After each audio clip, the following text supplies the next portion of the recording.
Johnny Mac with your daily comedy news. Jimmy Fallon was excited that the FDA authorized the first at-home COVID test that can also detect the flu.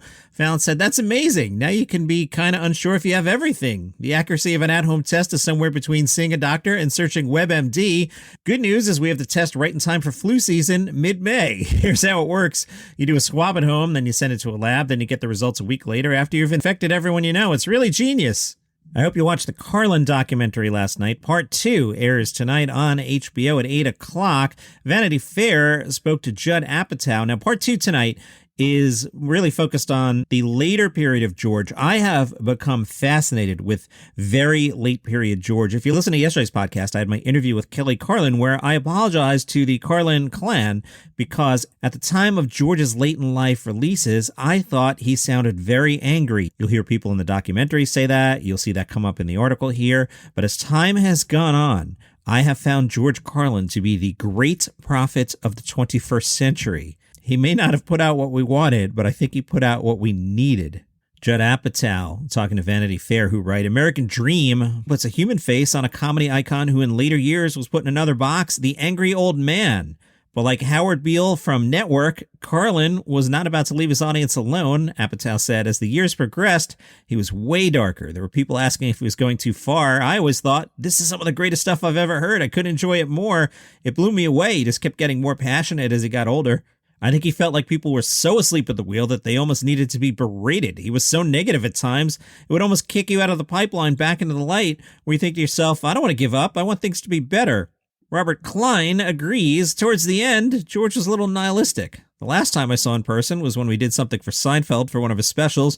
We were sitting in a graveyard, and I asked him if he believed a lot of that bitterness, and he said, slightly tongue-in-cheek, yeah, of course.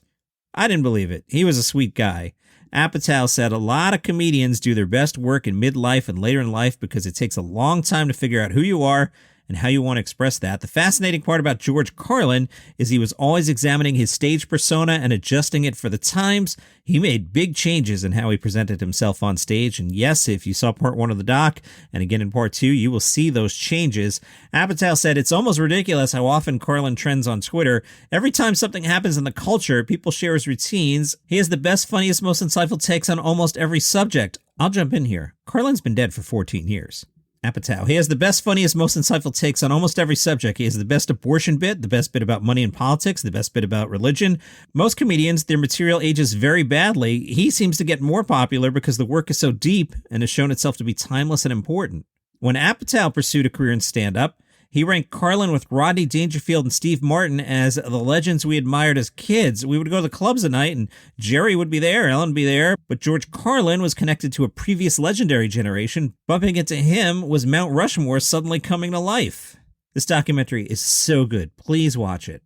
From Newsweek, Bill Burr has lashed out at critics of Scientology for giving the religion more crap than it deserves. Bill did this on his Monday morning podcast, saying, Scientology, I don't know, am I out of my mind? I feel like it gets more crap than it deserves. He then asked his audience what they would do if you found out I secretly joined, and then he laughed. Nah, I think it gets more S than it deserves. You know, for as effed up as they say it is, for as culty as it is, I got one question. Where are the bodies? Where are they? Newsweek says Burr went on to compare the alleged transgressions of Scientology and the history of the Catholic Church in which Burr was raised. As a former Catholic, I mean, we got bodies stacked up. We got pedophilia, we got torture, we have crusades. What do they got? Little mind control? A couple of disgruntled sitcom stars? Burr also compared critics of Scientology to those who are trashing Russia for launching its invasion on Ukraine without considering unrelated military actions taken by other powerful nations. Where are we going with this, Bill? Bill said, I don't see it. I don't see it. It's like people trashing Russia. Can you believe they invaded that country? Yeah, that's what powerful countries do. Haven't you noticed that? Don't you see a similarity in what they're doing and possibly maybe another country that you might know a little better might have done? I'm not condoning any of that, by the way. From Collider, Pete Davidson and Naomi Scott will star in a new comedy called Wizards. The film is about two pothead bartenders who run into trouble after discovering some stolen loot. That's all we know about that one. From Deadline, Stephen Colbert's cartoon Tuning Out the News is moving to Comedy Central. It had been on Paramount Plus. It'll still air there, but you'll see it on Comedy Central now. Also, I forgot, they're making a new season of Inside Amy Schumer. That will air on Paramount Plus. That will get a second window on Comedy Central. Scott Aukerman has announced a tour for the Comedy Bang Bang show. Paul F. Tompkins will be there. This won't get me any friends, but in all my years, especially at SiriusXM, when I used to go to a lot of comedy festivals and a decent amount of comedy shows, the only show ever that my staff and I walked out of because we were not entertained was Scott Aukerman's. It just wasn't good. This was in Chicago. If Scott hears this, your Chicago show 10, 15 years ago wasn't good. Sorry, bro. I come in peace, but I speak truth. I also seem to have slipped into a little Mitch Hedberg delivery there for a second. All right. Matt Braunger says the best jokes come to you when you're not trying to write. I remember driving around with Kyle Kinane in 2003, 2004 in LA, and a Doors song came on the radio. I just started bellowing and making fun of Jim Morrison. Kyle cracked up, and that's how my bit Doors Whopper was born. That is a good bit. Look it up on the YouTubes. Matt Braunger says the best compliments are when somebody says, "We watch your specials X amount of times." I'm like, more than once? Why? But when people do, it blows me away. James Acaster said he's got a music project coming up. He told metro.co.uk, "If I'm honest, what I'm most excited for career-wise is music projects I've done during lockdown. I have a record label for them now, and it's going to be released next year, and I'm really excited about that. It's been really fun. I don't sing on it. I want to point that out to people, but there's over 40 musicians who've been involved in the project. It's one of the things I'm most proud of that I've ever done." Donnell Rawlings spoke to St. Louis Today. He's got a new Netflix special coming up, but he reshot some of it. He said it just wasn't making sense. It was going to feel stale. I had to regroup, redo, take the COVID stuff out. He doesn't know what he'll do with the original film show. Possibly you'll never see it. Possibly you will. And he was asked about comedy security. He said, "That's nothing new to comedy.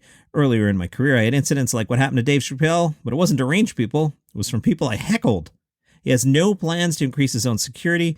"The incident doesn't change me, just like cancel culture doesn't change me, but it does put me on notice." If you like what I do here, you can buy me a coffee at buymeacoffee.com/dailycomedynews. Suggested amount, $5. You put $5 in the virtual tip jar there. I convert that into real money. Then I get in my car and I drive into town and I go to the National Donuts chain and I buy a large iced coffee with caramel and milk. Then I bring it down to the studio and I shake it on mic. And that's the bit. And that bit costs you $5. Thank you for the support. buymeacoffee.com/dailycomedynews. Chortle was checking out the BBC Comedy Festival. Going to deep dive here on British comedy. If that's not your thing, you are dismissed. This was a comedy industry gig. Chortle reminds us that can be tough work for comedians, given such audiences are notoriously unresponsive. That's me. I've talked about this. I call it the Emperor of Rome syndrome. When I worked at SiriusXM, I listened to comedy radio all day, every day for a decade. It numbs your brain. So what you'll see a lot of comedians do is they'll hang out in the back of the club and they'll be like, "Oh, good joke, good callback. Yeah, the writing is there," but they don't actually laugh. I often do that too. So if you have industry at your show, we might be all sitting there going, "Oh, this is awesome," but not actually laughing the way a normal crowd would do. It's good that Chortle pointed that out. These gigs were at the Stand in Newcastle. Carl Hutchinson did an animated delivery of universal material from the cheeky, likable end of the blokish spectrum. Drinking stories are a staple, including a particularly heavy session from which he does not emerge well, all told with an easy, engaging charm. All right, that sounds nice. Sam Serrano, even more lively, with an excitable camp manner that manages to be superior and self-depreciating all the time. That proves an appealing mix in a set that whips through identity issues, such as Serrano's gender fluidity and how it's perceived, to kabuki syndrome, the autism-like condition that they have. Anna Thomas is the current BBC New Comedy Champ. Let's see what Anna has. Chortle says she was worthy of the title with a distinctive and appealing scatty routine with her talkative manner, cockeyed logic, and defiant adherence to it. She has the appealing air of not quite being of this world. All right. Nicola Mantelios, in the guise of Zoe, an even more eccentric outsider with limited social skills, but so zealously passionate about her absurd obsessions that she can't stop herself from sharing them with the audience. She had the room spellbound. And in the gales of laughter with her loving description of curtain ties, Zoe's a full-form character, simultaneously naive and intense, complete with nervous, guttural chortle that must have impressed the BBC bods. Interesting. Don't worry, Chortle didn't just fawn. Listen to this. More straightforward, pedestrian even, is Suk Ajla, with stories of dating in her 40s. She says, "I'm single by choice, not mine. Turtle adds, that's an old line that speaks to the air of familiarity around the set, Donnell with sex jokes and culminating in some bad teenage poetry. She has an engaging style, but the setups are long-winded and not much of the routine sticks in the mind. Not good.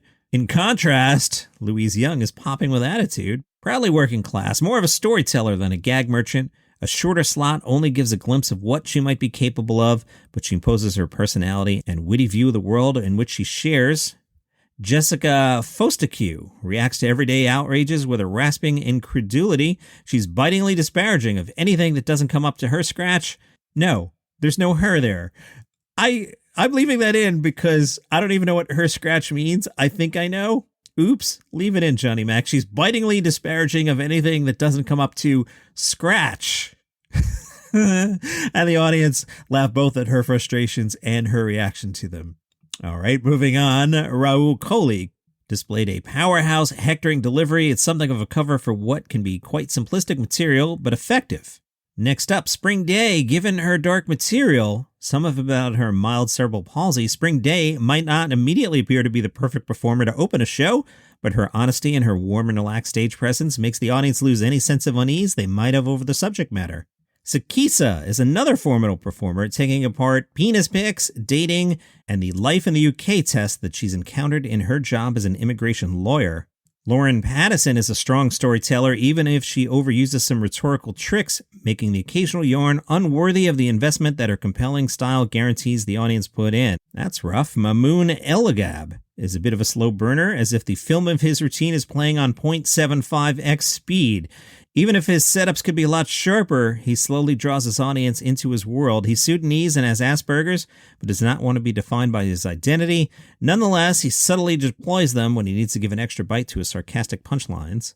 Scene stealer Leo Reich is the poster boy comedian for the TikTok generation, gloriously shallow. He's big on attitude, vague on details. It's all delivered with a thrilling vibrancy that marks him out as an exciting talent. All right. And finally, Tim Renkow. As a stand-up, his act is perfectly summed up by his opening line, I make people feel uncomfortable. I know I do. I do it on purpose.